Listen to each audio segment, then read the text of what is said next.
एक बार एक गुरु अपने शिष्यों को प्रवचन दे रहे थे। वे कह रहे थे कि कभी कभी जिंदगी एक उलझी हुई पहेली लगने लगती है। हर तरफ से परेशानियां आती रहती हैं और आप यह समझ नहीं पाते कि आगे का रास्ता क्या है। ऐसे समय में आप सोचते हैं कि खुशी और सफलता कहाँ छुपी हुई है। लेकिन क्या हो अगर कोई आपको बताए कि खुशी और सफलता इतनी दूर नहीं है?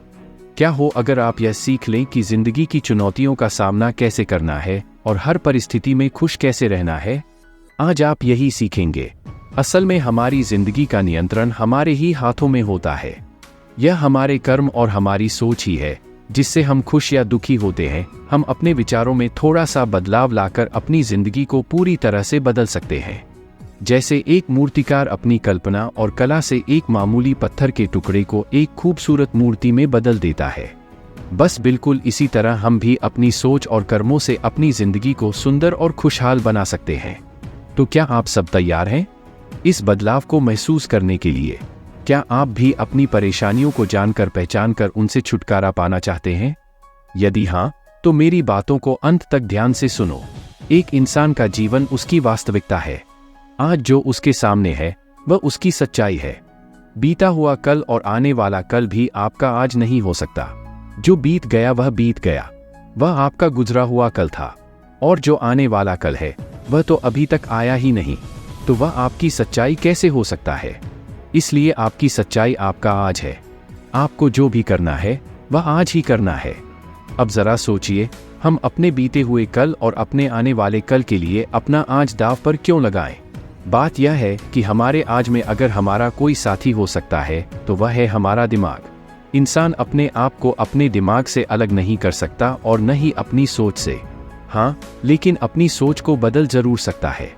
हम आज जो कुछ भी हैं वह हमारा एक नया रूप ही है। अब आप पहले के जमाने के लोगों, अपने दादा दादी को ही देख लीजिए। उनकी सोच और आज की पीढ़ी की सोच में जमीन आसमान का अंतर है। इंसान के दिमाग को प्रकृति ने प्रगतिशील यानी आगे की ओर बढ़ने वाला ही बनाया है। उसे समय के साथ बदलने की क्षमता प्रदान की है। वह जो आज है उसके विचारों की वजह से है। उसके जीवन का हर अनुभव उसके चरित्र और मानसिकता को बनाने का मुख्य कारण है। यही चीज या तो उसकी कमजोरी साबित हो सकती है या फिर उसकी सबसे बड़ी ताकत। हमारे बुजुर्ग अक्सर कहते थे कि लालच बुरी बला है। लेकिन लालच आखिर है क्या? यह हमारी सोच की ही एक उपज है। यह हमारे अंदर की एक भावना है और अगर हम चाहें तो इसे अपने दिमाग से हटा भी सकते हैं। ये जो इच्छाएं होती हैं, ये हमारे जीवन की परेशानियों का सबसे बड़ा कारण है।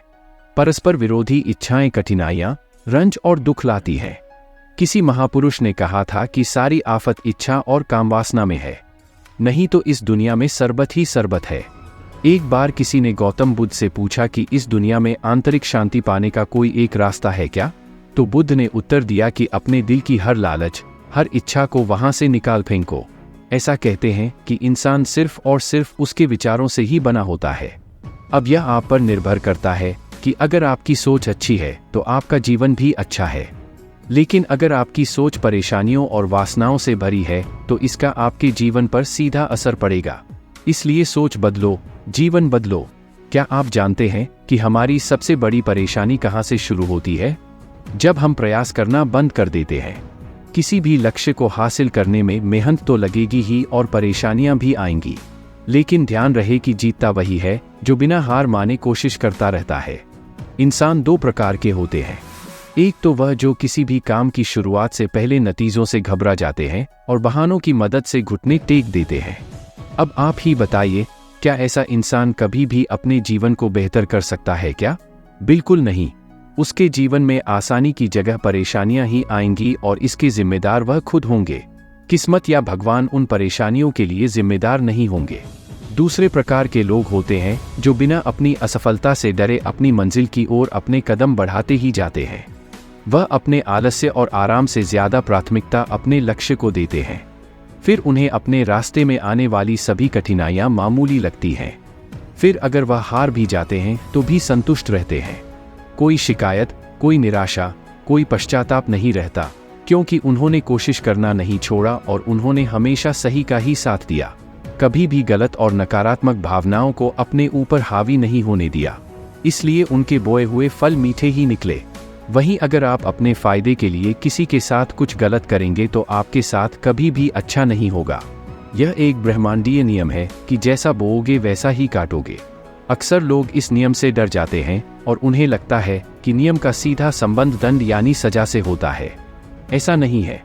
नियम का मतलब होता है सिद्धांत। अगर आप नियमों का पालन करेंगे तो आपके साथ सब सही होगा, और अगर आप नियमों को भंग करेंगे तो सजा मिलनी तो जरूरी है। अगर कोई भी नियम सजा देता है तो उसका मुख्य उद्देश्य उस इंसान की सुरक्षा होती है। अब यह जो सर्वव्यापक ब्रह्मांडीय नियम है कि जैसी करनी वैसी भरनी, अगर आप इसका पालन करेंगे तो यह आपके लिए ही अच्छा है, और अगर इस नियम की अवहेलना करेंगे तो इसमें आपका ही नुकसान है।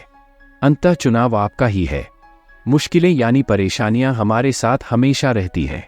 जब हम बच्चे होते हैं, बड़े हो जाते हैं या बुजुर्ग हो जाते हैं, परेशानियां हमारा साथ कभी नहीं छोड़ती। लेकिन जैसे जैसे हमारी उम्र बढ़ती है और हम अपने बीते सालों पर नजर डालते हैं, तब हमें उस गुजरे समय की परेशानियां काफी छोटी और सरल लगने लगती हैं। अब आप पढ़ाई को ही ले लीजिए। जब हम विद्यालय में पढ़ते थे तब हमें वहां की पढ़ाई बहुत मुश्किल लगती थी, लेकिन जब बड़े हुए और वास्तविक दुनिया से सामना हुआ तब इस बात का एहसास हुआ कि छात्र जीवन तो हमारी जिंदगी का एक स्वर्णिम समय था। असल जंग तो यहाँ शुरू हुई है। क्या आप सबको पता है ऐसा क्यों होता है? जिंदगी में मुश्किल भरा समय बीत जाने के बाद वह मुश्किल इतनी आसान क्यों लगने लगती है? क्योंकि तब तक हम उस परेशानी की गहराई को समझ चुके होते हैं, उसके आदी हो चुके होते हैं। अगर वापस से हमें वैसी ही मुश्किलों का सामना करना पड़े तो हम अपने पुराने अनुभव की वजह से उसका अच्छे से और ज्यादा चतुराई से सामना कर पाएंगे। अचानक समस्या आ जाने पर घबरा जाना एक आम बात है, लेकिन हमें यहीं पर संभलना है। जब हम घबराते हैं तो गलतियां कर बैठते हैं। इसलिए अपने दिमाग पर नियंत्रण करना और उसमें चल रहे विचारों को समझना बहुत जरूरी है। अगर आपने यह रुकावट पार कर ली तो समझो परेशानी गायब हो जाएगी। मानसिक स्थिरता सबसे जरूरी चीज है, क्योंकि मुश्किल समय में आपको गलत तरीके अपनाने के विचार भी आते हैं, लेकिन इन विचारों पर लगाम लगाना ही असल परीक्षा है। अगर आप अपनी परेशानियों का दोष दूसरों पर डालेंगे तो कभी भी उस परेशानी से निकल नहीं पाएंगे। जीवन की आधी से ज्यादा परेशानियों का मुख्य कारण यही है कि इंसान अपने विचारों को और अपने दिमाग को सही से संतुलित नहीं कर पाता। किसी ने बिल्कुल ठीक ही कहा है कि आप सबसे ज्यादा धैर्य एक धैर्यहीन इंसान के साथ रहकर ही सीख सकते हैं। अगर आप उसके धैर्यहीन स्वभाव के साथ खुद भी अपना धैर्य खो देंगे तो फिर उस परिस्थिति का सामना कैसे कर पाएंगे? बिल्कुल यही संबंध हमारा और हमारी मुश्किलों का भी है। मुश्किल परिस्थितियों के समय में अगर हम अपने दिमाग का संतुलन गंवा देंगे तो हम अपने जीवन को मुश्किल बना लेंगे। इसलिए दिमाग और विचारों का उचित संतुलन सबसे ज्यादा जरूरी है। आप समझते हैं कि व्यक्तिगत स्वतंत्रता का मतलब क्या होता है और यह हमें हमारे जीवन की समस्याओं को सुलझाने में कैसे मदद कर सकती है? व्यक्तिगत स्वतंत्रता का मतलब है कि हर इंसान अपने व्यक्तिगत निर्णयों के लिए स्वतंत्र है। जैसे जब आप बाजार जाते हैं तो वहां से अपने लिए कुछ खरीदना है। क्या खरीदना है और क्या नहीं, यह पूरी तरह से आपकी व्यक्तिगत पसंद होती है। आप किसी पर भी कुछ खरीदने के लिए दबाव नहीं डाल सकते। इसी तरह व्यक्तिगत स्वतंत्रता का अर्थ है कि हर इंसान अपने विचारों का जिम्मेदार खुद होता है। आप सिर्फ अपने विचारों को बदलने की और उन्हें सही दिशा में लगाने की जिम्मेदारी ले सकते हैं, लेकिन दूसरों के विचारों की नहीं। एक पवित्र इंसान दूसरे अपवित्र इंसान की सोच या जीवन को नहीं बदल सकता, लेकिन हाँ, वह अपने आत्मज्ञान की यात्रा में मिले अच्छे अनुभवों से दूसरे को समझा जरूर सकता है। जब भी कोई अनुभवी व्यक्ति हमें हमारे जीवन से संबंधित कोई सलाह दे तो हमें यह नहीं सोचना चाहिए कि मैं उसकी सलाह क्यों लूं, मैं जो कर रहा हूं वही सही है। कभी कभी हमें अपने से ज्यादा अनुभवी लोगों की बात मान लेनी चाहिए, क्योंकि वे उस मुसीबत से पहले ही गुजर चुके होते हैं। अगर आप उनकी बात नहीं मानते, फिर जो भी परिणाम रहेगा उसके जिम्मेदार आप खुद होंगे। अगली चीज की कोई भी काम छोटा या बड़ा नहीं होता। काम तो काम होता है और आपका काम ही आपकी असल पहचान बनाता है। मान लो अगर आपको एक बहुत बड़ा व्यापारी बनना है तो आपको शुरुआत एक छोटे काम से ही करनी पड़ेगी। धीरे धीरे कदम दर कदम आप आगे बढ़ेंगे। अगर आपकी सोच और आपके कर्म एक हो गए तो एक दिन आप बहुत बड़े व्यापारी बन जाएंगे। लेकिन अगर आप सोचते हैं कि नहीं, मुझे तो सीधे कुछ बड़ा ही करना है, मैं छोटे मोटे कामों के लिए नहीं बना हूं, तो आप हमेशा वहीं रहेंगे जहां है। कभी भी उस जगह से आगे नहीं बढ़ पाएंगे। ध्यान रखिएगा कि बादलों के ऊपर उड़ने वाला एक बाज भी अपनी ऊंची उड़ान की शुरुआत जमीन से ही करता है। जब हम समझ जाते हैं कि हर काम की अपनी एक अहमियत है तो कोई काम छोटा नहीं लगता। असल में कर्म करते रहना ही असल जिंदगी है। हमारी शारीरिक और मानसिक क्रियाएं ही जीवन का असली सार है। जो लोग ज्यादा मेहनत करते हैं, जैसे मजदूर, किसान या सिपाही, वो लोग शारीरिक रूप से ज्यादा मजबूत होते हैं उन लोगों से जो सिर्फ एक जगह बैठकर काम करते हैं। इसी तरह जो इंसान ज्यादा मानसिक कार्य करता है और जिंदगी का हर फैसला सोच समझ कर लेता है, वह अमर हो जाता है। उसे उसकी समझदारी के लिए मरने के बाद भी याद किया जाता है। हमारे कर्म बीज की तरह हैं। जो आज हम बोते हैं वही कल हमें फल देंगे। आलसी इंसान नकारात्मक ऊर्जा को ही आकर्षित करता है, वहीं मेहनती इंसान अपने छोटे से छोटे काम में भी मेहनत और सफलता के बीज बोता है। इसलिए उसे हर काम में सम्मान और सफलता मिलती है। आप जो भी काम करते हैं, बड़ा या छोटा, उसकी इज्जत कीजिए, वह भी आपको इज्जत दिलाएगा। हमारे दिमाग में सही और गलत की जंग हमेशा चलती रहती है। जीवन की हर परिस्थिति में हमारे दिमाग में दोनों तरह के विचार आते हैं।